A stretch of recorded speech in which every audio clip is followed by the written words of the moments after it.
Hi, Tom. Did joining RoviSys turn out how you imagined? To be honest, it was a total shock. Some of you don't know I worked for a company called Bailey Controls for 10 years prior to joining RoviSys, and coming over to RoviSys, I thought I knew it all. And day one, and moving forward, John would come in and say, "Hey, today you're going to be a process controls engineer. Not today you're an instrument engineer, a panel builder, a field service tech, a project manager, a construction manager, technical writer, training instructor, salesman, manager." Whatever we needed to be that day, we figured it out and worked hard to be good at it. And what happened is I got 10 years of experience in 1 year. It was very challenging. It was exciting, scary at times, but a lot of fun, and I loved every minute of it. Well, a lot of you may not know that John Robertson and myself are the grandfathers of Grandview. It was born late one night back in 1991. We were struggling. John was struggling, keeping track of orders and sales, and I was in the back struggling with keeping track of all the things I was purchasing. And so we developed those first two modules at Grandview. And a lot of you are probably asking the question, why? And why was because nothing was available off the shelf. At that time, no one knew what a system integrator was. Technologies and tools were limited.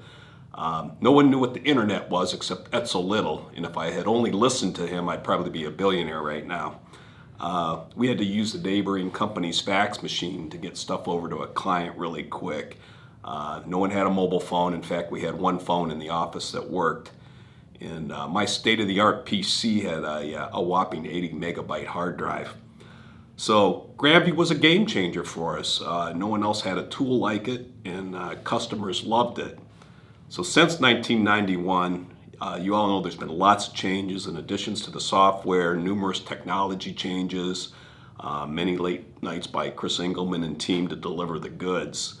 So moving forward, our tools are going to continue to be developed and enhanced, and as we grow, maybe someday Grandview is going to be replaced. But until then, think kindly of the grandfathers that brought you Grandview. I'll start with Bill Herder. Little of you know that I shipped Bill Herder overseas 3 weeks after he started RoviSys, and he's been over there ever since. I taught Gary Humble how to loop check, and he's got a major cowlick problem. Chris Otto's daughter is an awesome soccer player and will play professionally. And Chris is also known as the Night Rider, and you're going to have to see him for details on that. I almost got into a fight with Craig and Derek at an offsite after 3 IPAs and 5 bourbons, but quickly remembered Derek could beat me up, so I went home. Ron Crowell is famous for an offsite presentation where he used a 3-legged stool as an analogy to his business, and he's also known for picking up pennies. Pete Madonia is an avid sportsman and is also known as for firing up the ride, and you're going to have to see him for details on that. John Hall still owes me 3 transmitters that he never delivered from his days at SW Controls. I won them. Riding with Dick Chimicella can be a very scary proposition. On a trip to New York we were down in New York, and a guy came over to wash the windows, and Dick said, "Don't worry, Tom, I've got my gun under the seat." And on the way home, I still have nightmares of this. We were doing about 80, and he plowed into a raccoon, and that poor little thing, the first thing it did this, and I think I did the same thing at the same time, and he ran over it.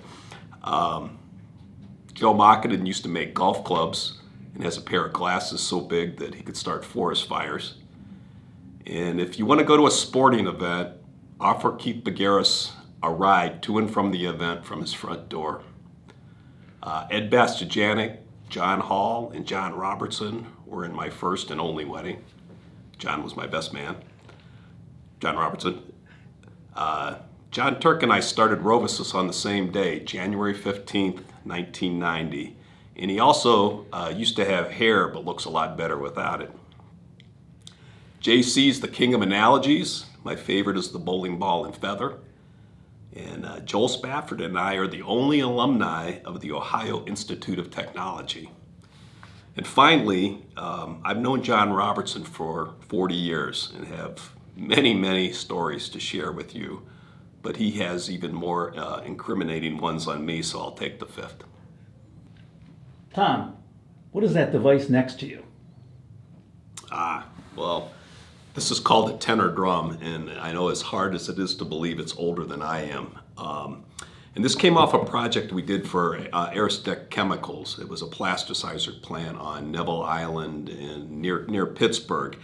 And it was a complete overhaul of the facility. We were replacing pneumatic controllers, batch tenor drums, all new instrumentation, cable trays, conduits, manifolds, new motor control centers, grounding system. We put in a state-of-the-art Rosemont RS3 that was a precursor to Delta V, and all the training and documentation. John Robertson was our salesman. JC was the project manager, and Turk and I were the lead engineers on this one. And this project has many, many stories, which I'm sure you'll hear about later. But the one I have to tell you about is Turk and I were starting the system up, and we were running 12-hour shifts. Turk would do days, I was doing nights. And I was sitting there with the operators, Marlene and a woman, and Stuart, who was kind of a strange dude that was sitting in the back reading pornographic comics. And it was 3 a.m, and we were all tired, and my body started to shake, and I looked over at Maureen and said, "Oh, I'm just not feeling right." And she looks out the window and goes, "Oh my God." And there's a 5,000-gallon alcohol reactor overflowing. Well, as it turns out, Turk made a code change right before he left and forgot to turn the tank off. Luckily, Stuart, the comic book reader, ran up, closed all the valves, came back in and said, "Maureen, go clean it up." So the moral to the story is document everything. Make sure you have a good handoff between shifts, and don't let Turk touch your code. Tell us about a memorable project. Well, I'll call it memorable, and one of the scariest projects I've ever been on. Back in 1992, John stopped in and informed me I was going to the Westville Correctional Facility to fix their boiler as the boiler expert. And Westville Prison, it's in Indiana. It's a prison for 3,100 high-risk adult male inmates, murderers, rapists, whatever, bad people. And their boiler kept tripping, so they wanted me to come out and figure out what was going on. Kind of to give you the lay of the land, this place, if you've ever seen the movie Shawshank Redemption, Morgan Freeman, Tim Robbins, it was like that. Guards in the towers with dark sunglasses, rifles. Upon entry, they did a car search, a body search on me. And there were a lot of prisoners at the fence requesting really bad things from me. So I was scared. I had to take a video and a test, and you know when you typically go in about backing your car up and what you can bring in and out. They were talking about equipment and tattoo machines and knives, and be careful what you leave laying because they could kill you with it. And what really scared me about this place was they said, "Okay, the guys with the blue badges are okay guys, and the guys with the red badges are the bad ones, so be careful." But they were clip-ons. So like, what the hell? So they also said, "Look, if this boiler goes down, the prisoners haven't been known to riot because that's how they have hot water for showers and food." And they also told me I wouldn't be going home until the problem was fixed. So needless to say, I solved the problem, got out of there, and never went back. Tom, do you have any parting advice for our employees? I do. I'll start with buy low, sell high. But to be serious, don't be afraid of failure. Challenge yourself and learn every day. I'm still learning. Treat others as you want to be treated because you never know where your paths are going to cross. Build relationships and friendships. This is going to be the foundation of your career. People want to work with people they like and trust. few years back, May of 2014, my youngest son graduated from Ohio State, and Chris Matthews gave the host of Hardball. Not that I'm a huge fan of him, but he gave the commencement speech, and his speech was about just showing up. And I've got a copy of it, and if you look online, you should read it. I think it's got extremely good advice about showing up for events. Take a look at it. Work hard, play hard, have fun, enjoy the journey. And with these parting words, I'll say arrivederci, or better stated, until we meet again. It's been an awesome... Okay, we're on take two. I had a little breakdown trying to state this, but I'll say this. With my parting words, I say arrivederci, or better stated, until we meet again. It's been really an awesome journey, and I'm gonna really...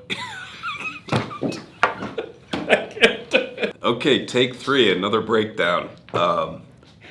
So with these parting words, I will say arrivederci, or better stated, until we meet again. It's really been an awesome journey, and I'm truly going to miss each and every one of you. So please keep in touch, and I hope to see you soon.